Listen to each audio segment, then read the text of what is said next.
Hello students, તો આજે આપણે ધોરણ 7ના સાયન્સની શરૂઆત કરીએ છીએ. બરાબર. જૂના સ્ટુડન્ટ્સ તો મને ઓળખે જ છે કે નવા સ્ટુડન્ટ માટે એક નાનો ઇન્ટ્રોડક્શન કે મારું નામ મંસૂરી ફરહીન છે. હું તમારું સાયન્સ લેવાની છું.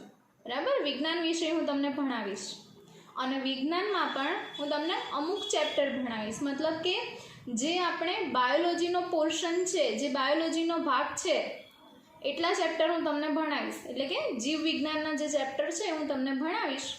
ક્લિયર છે? તો ફર્સ્ટ ચેપ્ટર આજે આપણે સ્ટાર્ટ કરીએ છીએ, જેનું નામ છે વનસ્પતિમાં પોષણ. ઓકે, વનસ્પતિમાં પોષણ. હવે તમે લોકો ધોરણ 6ની અંદર શીખી ગયા છો કે બધા જ સજીવો જે છે એના ખોરાક જરૂરી છે. બરાબર. તમે ખોરાક લો છો ને, એને 3 ટાઈમ આપણે ખોરાક લઈએ છીએ અને આપણો સ્નેક ટાઈમ પણ અલગ હોય છે ને, નાસ્તાનો ટાઈમ પણ અલગ હોય છે. તો આપણે ખોરાક શા માટે લઈએ છીએ? ઉર્જા મેળવવા માટે, શક્તિ મેળવવા માટે. જો તમને કોઈ 3 દિવસ સુધી જમવાનું ન આપે તો તમે કેટલા વીક થઈ જાઓ, તમારા શરીરમાં કમજોરી આવી જાય, અશક્તિ આવી જાય. તો આમ ન થાય તે માટે આપણે ખોરાક લઈએ છીએ અને ખોરાકમાંથી આપણને શું મળે છે? શક્તિ મળે છે. તો ખોરાકમાંથી શક્તિ કેવી રીતે મળે છે? ખોરાકની અંદર એવું શું હોય છે તો આપણને એનર્જી મળે છે એટલી? તો કે એની અંદર પોષક તત્વો હોય છે. પોષક તત્વો શું છે?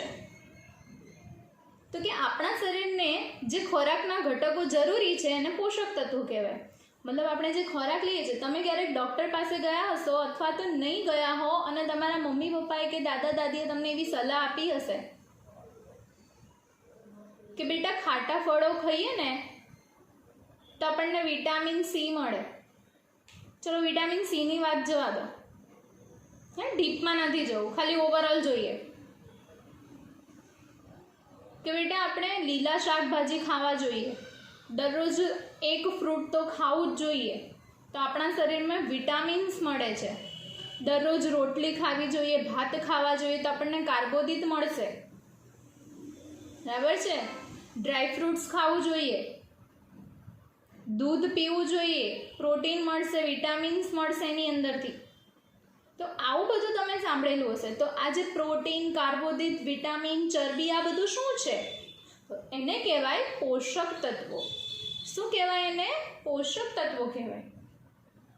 તો આપણા શરીર માટે જે જરૂરી ખોરાકના ઘટકો છે એને શું કહેવામાં આવે છે? પોષક તત્વો કહેવામાં આવે છે. પોષક તત્વો કયા કયા છે? તો કે પ્રોટીન, કાર્બોદિત, વિટામિન, ચરબી વગેરે. બરાબર છે. હવે જ્યારે આપણને ખોરાક આટલો જરૂરી છે તો વનસ્પતિ પણ સજીવ છે, તો વનસ્પતિને પણ ખોરાક જરૂરી હશે ને, કારણ કે વનસ્પતિ કોણ છે? સજીવ છે. તો વનસ્પતિને પણ ખોરાકની જરૂર હોય છે. પરંતુ વનસ્પતિ તો આપણા કરતાં પણ ચડિયાતી છે. પ્રશ્ન થશે કેમ ચડિયાતી છે? તો જે વનસ્પતિ છે એ પોતાનો ખોરાક જાતે બનાવે છે. એને ધારો કે સફરજનનું એક ઝાડ છે, તે જે વૃક્ષ છે એ આપણા માટે સફરજન બનાવે છે એમાંથી. બરાબર. તો એ સફરજનમાંથી આપણે પોષણ મેળવીએ છીએ. મતલબ વનસ્પતિ જે જાતે ખોરાક બનાવે એમાંથી એ પોષક તત્વો પણ મેળવે છે અને આપણને ખોરાક પણ આપે છે. શું આપણે જાતે ખોરાક બનાવી શકીએ છીએ? આપણે રસોઈ કરીએ છીએ, નવી વાનગીઓ બનાવી શકીએ છીએ, પરંતુ વાનગી બનાવવા માટે જે સામગ્રી મળે છે એના માટે આપણે કોઈના ને કોઈના ઉપર નિર્ભર રહેવું પડે છે. એને પ્રાણીઓ અથવા તો વનસ્પતિ ઉપર આપણે નિર્ભર રહેવું પડે છે, જે ધોરણ 6ની અંદર આપણે જોઈ ગયા. હે ને? જેમ કે ચિકન કરી બનાવી છે, તો ચિકન કરી માટે ચિકન ક્યાંથી મળશે આપણને? તેના માટે આપણે પ્રાણી પર નિર્ભર રહેવું પડશે. ચિકન કરીમાં જે મસાલા જશે એ મસાલા આપણને વનસ્પતિ પાસેથી મળશે. તેલ વનસ્પતિ પાસેથી મળશે, હે ને? પછી રીંગણ બટેકાનું શાક બનાવવું છે તો રીંગણ અને બટેકા આપણને વનસ્પતિ પાસેથી મળશે. તો આ જ રીતે આપણે કોઈ પણ વાનગી બનાવવી હોય તો આપણે વનસ્પતિ અથવા તો પ્રાણી ઉપર નિર્ભર રહેવું પડે છે. ક્લિયર છે આ વસ્તુ? તો જે વનસ્પતિ છે પોતાનો ખોરાક જાતે બનાવે છે અને જે પ્રાણીઓ છે, પ્રાણીઓ અને સજીવ, મતલબ પ્રાણીઓ એટલે કે એની અંદર મનુષ્ય પણ આવી ગયા, બરાબર? એટલે કે જે પ્રાણીઓ અને મનુષ્યો છે એ ખોરાક માટે કોની ઉપર આધાર રાખે છે? વનસ્પતિ અને અન્ય પ્રાણી પર આધાર રાખે છે. ચાલો, તો હવે આપણે જોઈએ વનસ્પતિમાં પોષણના પ્રકારો. હવે વનસ્પતિ જે છે એ કેવી રીતે પોષણ મેળવે છે? પહેલાં તો આપણે પોષણની વ્યાખ્યા જોઈએ. પોષણની વ્યાખ્યા શું છે? સજીવો દ્વારા ખોરાક મેળવવાની અને શરીર દ્વારા તેનો ઉપયોગ કરવાની જે ક્રિયા છે એને શું કહેવામાં આવે છે? પોષણ. બરાબર? મતલબ સજીવો જે છે એ ખોરાક મેળવે છે અને શરીર શું કરે છે? એ ખોરાકને ઉપયોગમાં લે છે, એનું પાચન કરી અને એમાંથી પોષક તત્વો છૂટા પાડી અને શરીર આપણું એને ઉપયોગમાં લે છે. તો આ જે પ્રક્રિયા છે એને શું કહેવામાં આવે છે? પોષણ કહેવામાં આવે છે. હવે આ જે પોષક તત્વો છે, આપણે જે ખોરાક લઈએ છીએ એમાંથી આપણને આપણા શરીરને પોષક તત્વો મળે છે. તો આ પોષક તત્વો આપણા શરીરમાં શું કામ કરે છે?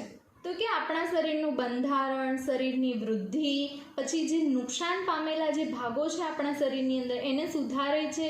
આ ઉપરાંત એનર્જી આપે છે આપણા શરીરને અને જૈવિક ક્રિયાઓ કરવામાં મદદરૂપ થાય છે. જૈવિક ક્રિયાઓ એટલે કઈ કઈ ક્રિયાઓ? તો કે શ્વસન છે, પાચન છે, ઉત્સર્જન છે. આ બધી ક્રિયાઓ માટે ખોરાક અત્યંત આવશ્યક છે. હવે બીજી વસ્તુ ફ્રેન્ડ્સ, કે પોષણની વ્યાખ્યા તો આપણે જોઈ, પણ પોષણના 2 પ્રકાર છે. કેટલા પ્રકાર છે? 2 પ્રકાર છે. જેમાં આપણે સ્ટાર્ટિંગની અંદર વાત કરી કે જે સજીવો પોતાનો ખોરાક જાતે બનાવે છે એને સ્વાવલંબી પોષણ કહેવાય. જે સજીવો સરળ પદાર્થોમાંથી પોતાનો ખોરાક જાતે, આ સરળ પદાર્થો કયા છે એ હું તમને આગળની થિયરીમાં શીખવાડું છું, ઓકે? તો જે સજીવો સરળ પદાર્થમાંથી પોતાનો ખોરાક જાતે બનાવે તો એને કેવું પોષણ કહેવાય? સ્વાવલંબી પોષણ.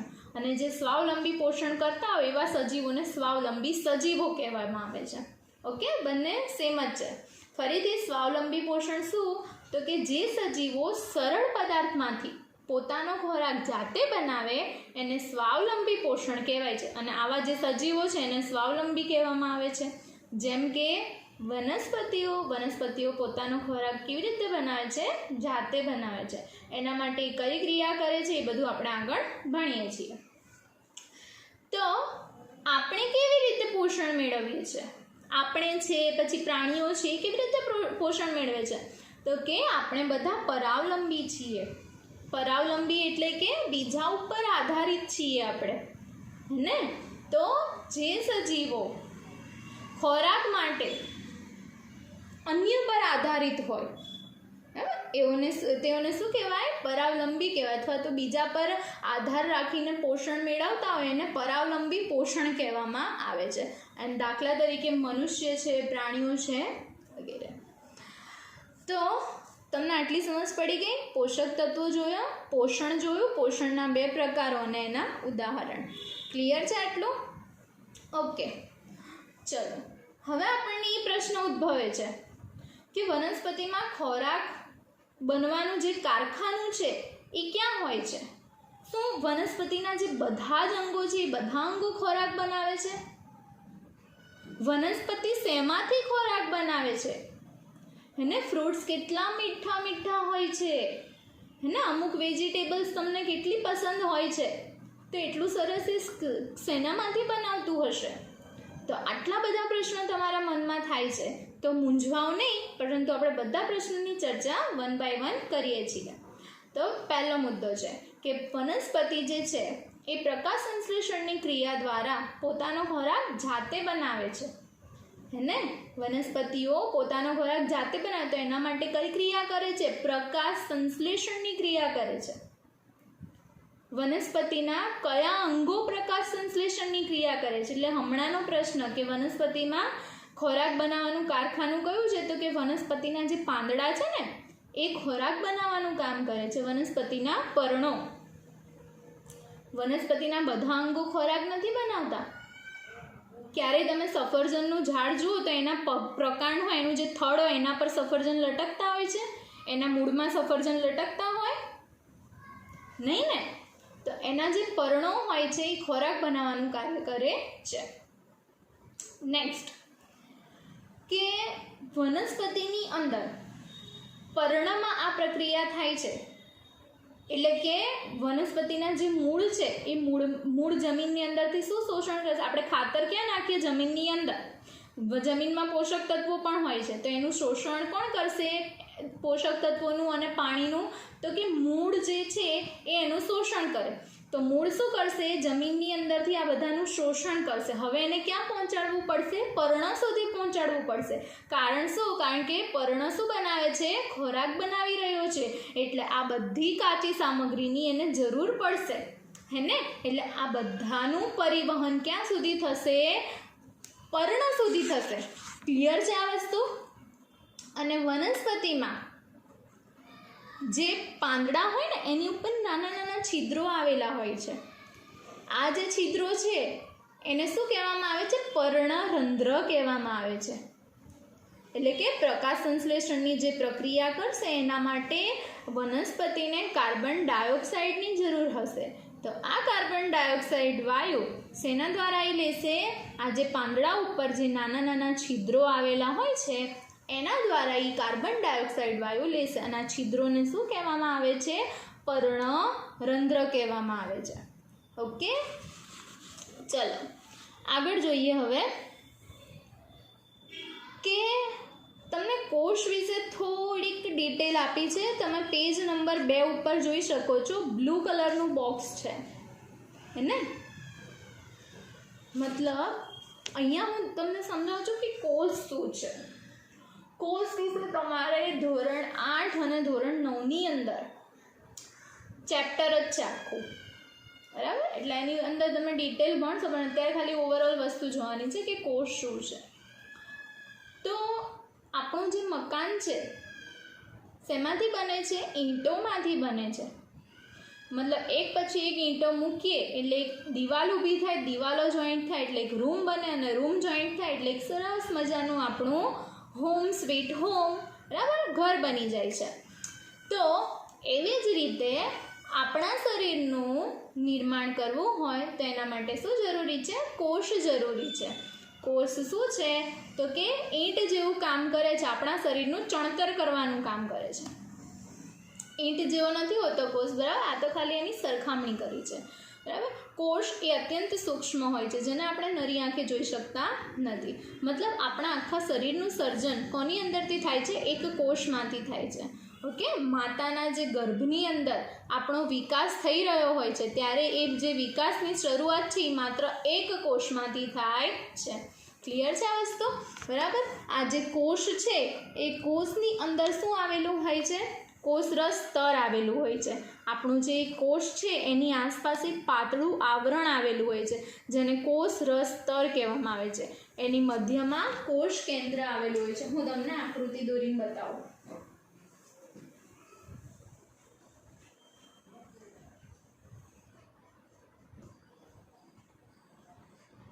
ચલો, સપોઝ આપણો એક કોષ છે, બરાબર?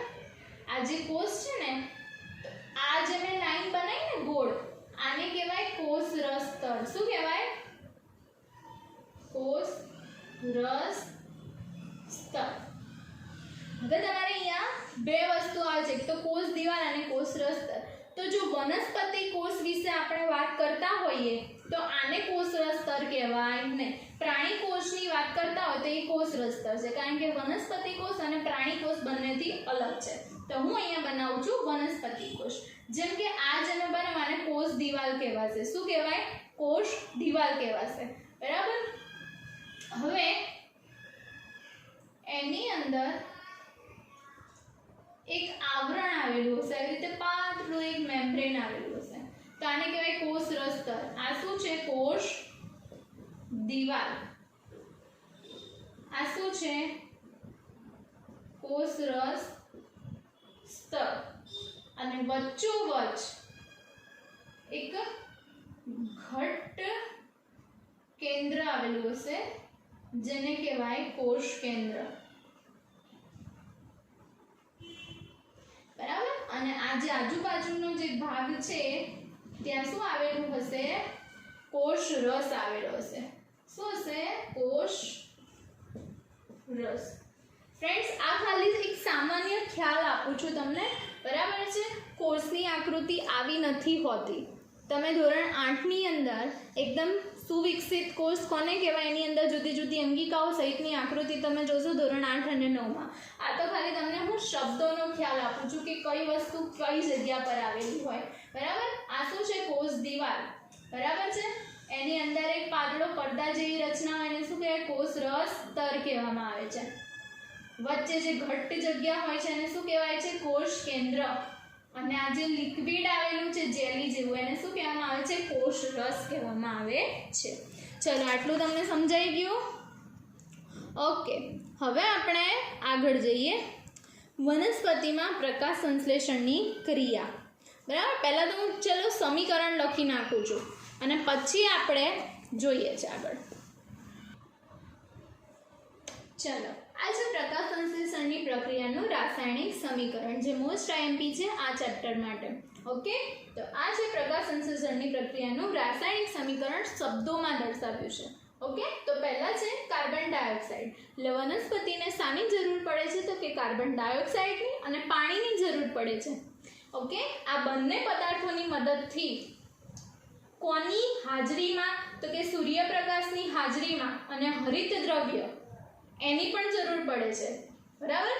તો શું બનાવે છે એની મદદથી? કાર્બોદિત પદાર્થ એટલે કે ખોરાક બનાવે છે. શું બનાવે છે? ખોરાક બનાવે છે. અને આપણને કયો વાયુ આપે છે વનસ્પતિ? ઓક્સિજન વાયુ આપે છે. ક્લિયર છે? ચલો, કાર્બન ડાયોક્સાઇડ કેવી રીતે લેશે? તો હમણાં મેં કીધું પર્ણની ઉપર નાના નાના છિદ્રો આવેલા હોય છે. ઓકે, તો જેમ કે આ છિદ્ર છે જેને પર્ણરંધ્ર કહેવામાં આવે છે. આ શું છે? પર્ણરંધ્ર. બરાબર. કે આ ખુલ્લું પર્ણરંધ્ર છે અને બંધ પર્ણરંધ્ર આવશે જેમાં આ કોષ છે ને ભેગા આવી જશે. આ જે રંધ્ર છે એ અહીંયા ભેગું આવી જશે. ઊભી લાઈન બની જશે એમાં. એ બધું તમારે નેક્સ્ટ સ્ટાન્ડર્ડની અંદર આવશે. બરાબર. ચલો, આ છે પર્ણરંધ્ર. મતલબ આ જે રંધ્ર છે એના દ્વારા વનસ્પતિ કાર્બન ડાયોક્સાઇડ વાયુ લે છે અને ઓક્સિજન વાયુ મુક્ત કરે છે. મતલબ જે વાયુઓની અવર જવરનું જે દરવાજો છે એ કયો છે? પર્ણરંધ્ર. ઓકે, દરેક પર્ણ પર આવા નાના નાના છિદ્રો આવેલા હોય છે અને એક પર્ણ પર એક છિદ્ર નહીં અનેક છિદ્રો આવા આવેલા હોય છે. ક્લિયર છે આ વસ્તુ? ચલો, પાણી એ ક્યાંથી મેળવશે? તો જમીનમાં મૂળ દ્વારા મેળવશે. સૂર્યપ્રકાશ એટલે કે દિવસે જ પ્રકાશ સંશ્લેષણની પ્રક્રિયા થશે, રાત્રે થશે નહીં. ઓકે, એટલે કે સૂર્યપ્રકાશની હાજરીમાં. અને કોની મદદથી? હરિત દ્રવ્યની મદદથી. હરિત દ્રવ્ય શું છે? તો કે પાંદડું કેવા કલરનું હોય છે? લીલા કલરનું હોય છે. તો આ લીલો કલર શેને કારણે હોય છે? કારણ કે પાંદડાની અંદર શું આવેલું હોય છે? હરિત દ્રવ્ય. મતલબ કે હરિત કણ આવેલું હોય છે. આ હરિત કણ એ હરિત દ્રવ્ય ધરાવે છે. ક્લિયર છે? પાંદડું લીલું શેને કારણે દેખાય છે? તો કે હરિત કણને કારણે. હરિત કણ શું ધરાવે છે? હરિત દ્રવ્ય ધરાવે છે. અને આ હરિત દ્રવ્યનું કાર્ય શું છે? સૂર્યપ્રકાશનું શોષણ કરવાનું. હરિત દ્રવ્યનું કાર્ય શું છે? સૂર્યપ્રકાશનું શોષણ કરવાનું. તો સૂર્યપ્રકાશનું શોષણ કરશે અને શું બનાવશે? કાર્બોદિત પદાર્થ એટલે કે ખોરાક. અને કયો વાયુ આપણને આપશે? ઓક્સિજન વાયુ આપણને આપે છે. ચલો, હવે બીજી વસ્તુ કે વનસ્પતિ જે છે એ આ પ્રકાશ સંશ્લેષણની ક્રિયા કરે છે. એના માટે મેઇન જરૂરિયાત શું છે? સૂર્યપ્રકાશ.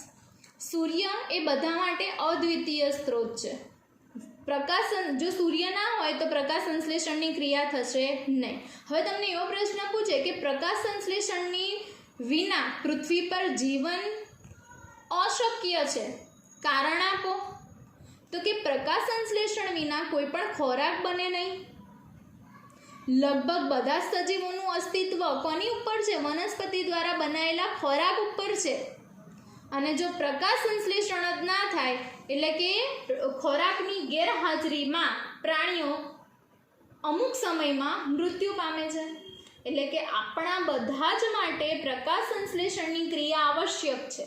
અને પ્રકાશ સંશ્લેષણની પ્રક્રિયા માટે એટલું જ આવશ્યક શું છે? સૂર્યપ્રકાશ. મતલબ જો સૂર્ય છે ને એ આપણા માટે એક અદ્વિતીય સ્ત્રોત છે ઉર્જાનો. સમગ્ર પૃથ્વી પર ઉર્જા ક્યાંથી મળે છે? સૂર્યમાંથી મળે છે. ખોરાક શેમાંથી બને છે? તો સૂર્યપ્રકાશની જે ઉર્જા છે એની મદદથી વનસ્પતિ ખોરાક બનાવે છે અને એનો આપણે ઉપયોગ કરીએ છીએ. એટલે સૂર્ય મેઇન જરૂરિયાત અને પ્રકાશ સંશ્લેષણ પણ મેઇન જરૂરિયાત છે સજીવો માટે. ક્લિયર છે આ વસ્તુ? તો બસ ફ્રેન્ડ્સ, આ લેક્ચર આપણે અહીંયા સુધી રાખીએ. નેક્સ્ટ લેક્ચરમાં આપણે મળીએ અને આપણું ચેપ્ટર કન્ટિન્યુ કરીએ. Thank you.